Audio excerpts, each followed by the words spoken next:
Magandang araw po at purihin po ang Panginoon. Dito naman po tayo sa isang panibagong video natin kung saan ating i-discuss bakit mali ang panonood ng Dear Satan. So, yung Dear Satan po ay isang pelikula na kung saan ito ay pinagbibidahan ni Paolo Contis at ni Sienna Stevens. Thank you sa nag-send sa akin ng video. Hindi ko alam na may ganyan palang lalabas.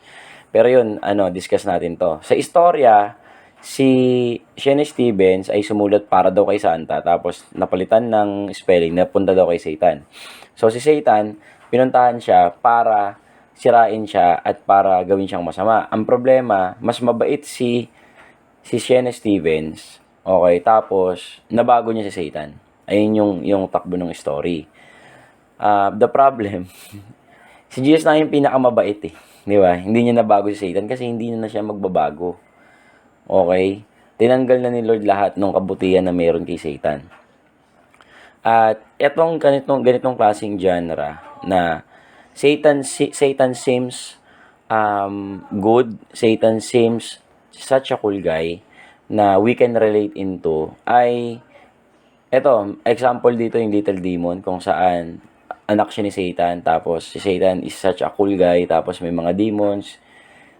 Hell is cool, 'di ba? Huwag kayong matakot. Parang nagkakaroon ka kasi ng ganong feeling na parang hell is not that bad, 'di ba? Then, ito yung Lucifer dito. Ito naman yung sumikat din to kasi sobrang syempre, sobrang daring nung concept niya, 'di ba? Na si Satan gustong tumulong sa mga tao, etc., etc. Ayun yung gustong i-portray nung palabas na to. Now, the problem, bakit kailangan natin maging maingat? Kasi sabi sa 1 Timothy chapter 4 verse 1, "Now the Spirit speaketh expressly, that in the latter times some shall depart from the faith, giving heed to seducing spirits and doctrines of devils." So magkakaroon in the end times ng seducing spirits and doctrines of devils, mga doktrina ng demonyo ituturo sa mga tao. Okay? So marami pong ganyan na mga doctrines of devils. Sa 2 Corinthians chapter 11 verse 14, "And no marvel, for Satan himself is transformed into an angel of light." Hindi pupunta sa iyo si Satan na creepy, na nakakatakot. Pupunta sa iyo na gwapo, katanggap-tanggap, lovable, with a good personality para makuha mo siya. And that's how temptation should be. Dapat kaakit-akit siya, dapat katanggap-tanggap. Amen po. At ito yung sa salita ng marami. Okay, sasabihin ng marami, bakit ito problema? Palabas lang naman ito. Okay, palabas lang to, bro. Chill ka lang. Ang problema kasi ito, okay? Example tong Lucifer. May nakausap ako dati. Sabi niya, "Uy, Christian ka pala?" Sabi ko, "Oo." Sabi niya, "Eh di naniniwala ka kay Lucifer." Sabi ko, "Abay, syempre naman, nasa Bible yun."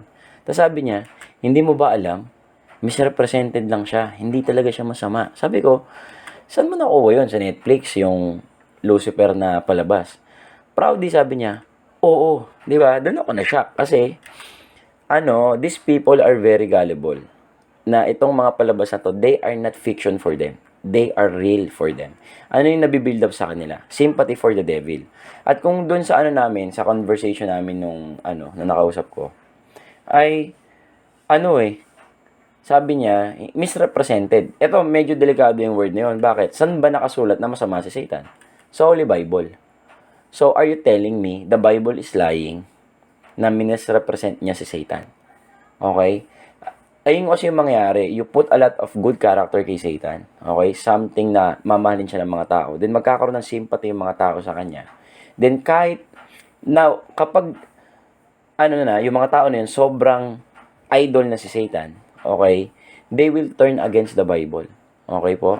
Ako naranasan ko yan sa maraming tao, especially kay Ed Lapis, kahit binastos na ni Ed Lapis si Yahweh, di ba? Yung Bible, di ba? Kay Ed Lapis pa rin sila, kasi nga may sympathy na sila for the devil. May sympathy na sila sa false doctrine, meron na silang idolatry din sa mga pastors nila. Yan, ganyan po yung mangyayari. Ngayon, so yung palabas na to, nagiging totoo sa kanila. They are not fiction for them. Halimbawa, isang araw nagla-laptop ako, tapos may nag-chat sa akin, "Bro, di ako naniniwala kay Jesus." Sabi ko, "O bakit naman?" "Kasi di mo ba alam, nagkaanak siya kay Mary Magdalene." Eh di sabi ko, Da Vinci Code? Sabi niya, "Oo bro, sige nga, paano mo i-debunk yan?" Sabi ko, "Search mo lang anong genre ng book na yan." Ano, na-search mo na? Sorry, all circuits are busy now. You can try or call later. O, kita nyo na, hindi na siya nakabalik doon. Bakit? Kasi po, ayan o, pag sinearch yung Da Vinci Code genre, ayan, crime fiction yan, detective fiction, in short, under yan sa fictional genre. 'Di ba? So, these people are so gullible na yung fiction ay maging reality sa kanila. That's how people are being deceived. Anong ginagamit sa kanila dito? Yung emotion, yung imagination nila, yung emotion nila, ginagamit ng kaaway para ma-draw sila palapit sa kaaway. Ngayon, it will cause what? Cultural change. Okay po? The world before, okay, the Christian culture before ay sobrang different na sa Christian culture ngayon. I mean po, example na lang sa US, di ba? Sa US, bawal yung same-sex marriage before. Pero as time goes by, may propaganda na nilalabas, then after ilang years, tatanggapin na ng community. 'Di ba? Ngayon may same-sex marriage na rin sa kanila, 'di ba? Now, sa meron na ngayon openly yung mga Satan con. Okay po, yung kung saan nagsasama-sama yung mga Satanist na pinapakita nila cool yung religion nila. Ayun yung nangyayaring cultural change. Before, sobrang galang natin kay God, sobrang galang natin sa Bible. Ngayon, hindi na. Okay, kung papansin niyo. Why? Because of the propaganda na nilalapag ng mga tao na to. Ngayon, example ko dito yung Beatles. Beatles ay naging isang napakalaking influence sa maraming kabataan. Okay? Now, sino ba tong Beatles na to? Ano bang meron sila? Ito po, yung isang album nila. Makita niyo dito yung mga taong naging influences nila. Okay po? At isa dito, yun nandun sa upper left, si Aleister Crowley. Aleister Crowley is considered as the most wicked man on earth nung panahon niya. Bakit? Kasi openly niyang ginagawa yung Satanism. Okay? So, basahin natin itong mga quotes niya. Those magicians who object to the use of blood have endeavored to replace it with incense. But the bloody sacrifice, though more dangerous, is more efficacious. And for nearly all purposes, human sacrifice is the best. So sabi niya dito, sabi niya dito, yung mga magician daw na ayaw gumamit ng blood, nagpalit daw sila ng incense. Pero sabi niya, mas effective pa rin, mas efficacious pa rin yung blood sacrifices. At yung pinaka-the best daw talaga is human sacrifice. Sabi niya rin, a white male child of perfect innocence and intelligence make the most suitable victim. So kung papansinin niyo dito talagang demonyo to si Aleister Crowley. And actually, siya rin mismo na-deceive kasi ang paniniwala niya buong buhay niya, siya na yung Antichrist. Ayun na yung paniniwala ni Aleister Crowley. Now, kilala natin yung Beatles na na talagang sikat sila dun sa quote nila, they are more famous than Jesus. Pero alamin natin yung buong quote ni John Lennon. Sabi niya dito, Christianity will go, it will vanish and shrink. Mawawala daw yung Christianity, as in, mawawala at liliit.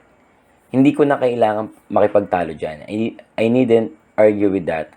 I'm right and I will be proven right. Tama ako at magiging tama ako. We're more popular than Jesus now. I don't know which will go first, rock and roll or Christianity. So, dito kitang-kita natin na si John Lennon is really into it. Gustong-gusto niya makipag-compete against Christianity. At alam niyo ba, yung Hinduism, yung yoga, sila ang nagpakalat niyan sa Amerika. Yung Eastern mysticism, sila nagpakalat niyan. Kasi nga, they are so antichrist. Yung mga Beatles. Now, sabi dito, po si Derek Taylor, isa po siyang journalist sa Britain kung saan ito yung comment niya. The Beatles wonder about themselves and draw no answers. Here are these 4 boys from Liverpool. They're rude, they're profane, they're vulgar, they've taken over the world. So, mahihabang sila, masama yung ugali nila, marurumi sila. Okay, parang ganyan sinasabi niya. Pero yun they taken over the world. Says Derek Taylor, the Beatles press officer, it's as if they found a new religion. They're completely antichrist. I mean, I'm antichrist as well, but they're so antichrist they shock me. Which isn't an easy thing. but I'm obsessed with them. Isn't everybody? So, sabi niya dito, ano, sobrang antichrist daw ng mga Beatles. Hindi siya, siya daw antichrist, pero mas nasyak siya kasi mas antichrist sila. Bakit? Kasi nga, ang influence kasi ng Beatles, si Aleister Crowley. Okay? Yung Satanism ni Aleister Crowley, ayun po yung ng Beatles. At ngayon, ang dami na na-influensyahan, ang dami naging liberal. Maraming gustong gawin yung gusto ng kanilang mga sarili. Okay? Kasi ayun ang yung motto ng Satanism eh. Do what you want or do what thou will. Ngayon, itong composition ni John Lennon, yung God. Tingnan niyo yung lyrics Sabi dito, God is a concept by which measures our pain. I'll say it again. God is a concept by which measures our pain. So, ano si God daw? Concept lang siya. Okay? Tapos, sabi niya, I don't believe ganyan. Tapos, kasama dun yung Bible. At makita natin, 2 times siya pang sinabi yung Jesus. At ano yung pinakamahalaga sa kanya? Si Yoko daw at siya.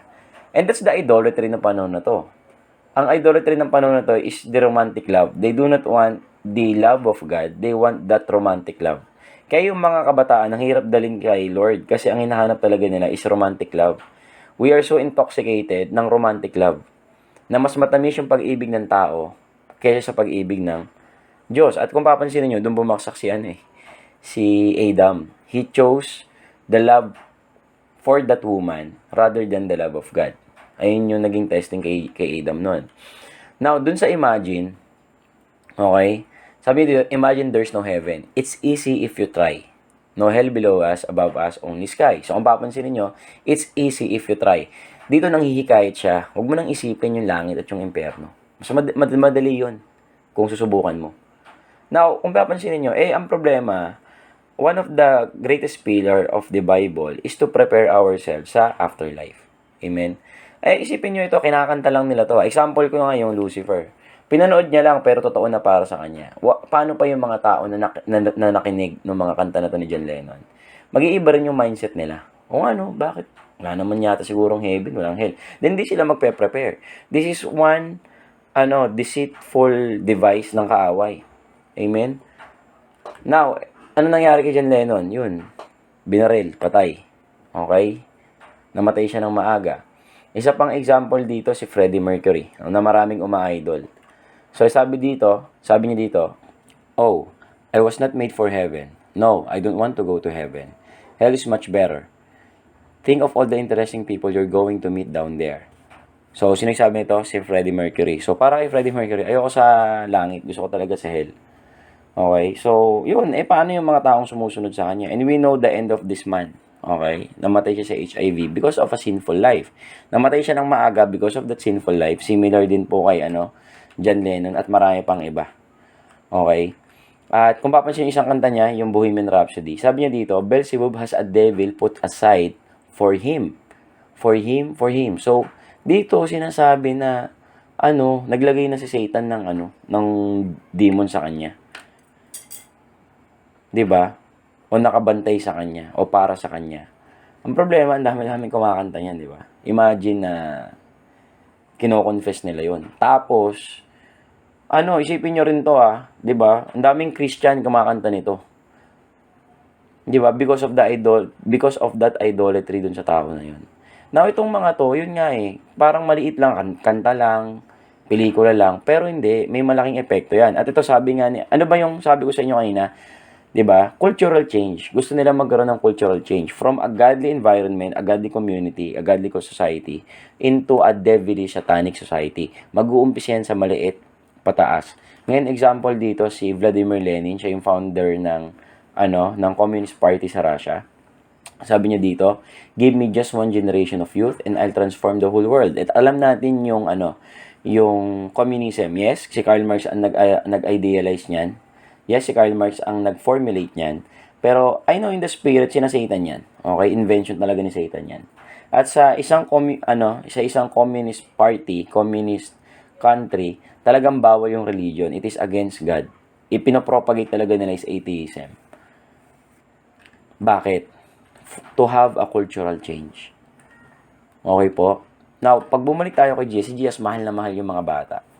Okay? Satan wanted to corrupt the children. On the other hand,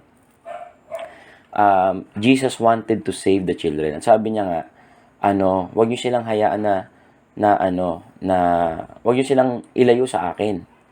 'Di ba? Gustong-gusto niyo yung mga bata, bakit? Para daw sa kanila yung kaharian ng Diyos. Amen. At yung gusto ni Satan sa mundo na to, ito, alam niya, maikli na lang yung oras niya. Ang gagawin niya na lang, saktan si God. Ang gusto niya talaga, saktan si God, gantihan si God. Okay, at paano siya masasaktan, paano siya magagantihan? Sa pamamagitan ng, hindi mo siya, Diyos yun eh. Hindi mo siya kayang saktan physically o anuman. Kahit anong weapon gawin ni Satan, hindi tatalab kay God. Pero may something na kayang saktan si God. Ano yun? Yung puso ng Diyos. Kapag nagawa niyang ipahamak yung mga minamahal ng Diyos. At ayon sa John chapter 3 verse 16, For God so loved the world that He gave His one and only Son, that whoever believes in Him shall not perish but have eternal life. So, sa sobrang mahal sa atin ng Diyos, ayun yung target ni Satan. Tayo. Saktan niya si God through us. Magkasala tayo, mapahamak tayo, mapunta tayo sa hell. Okay? At kapag, ito lang kapag naging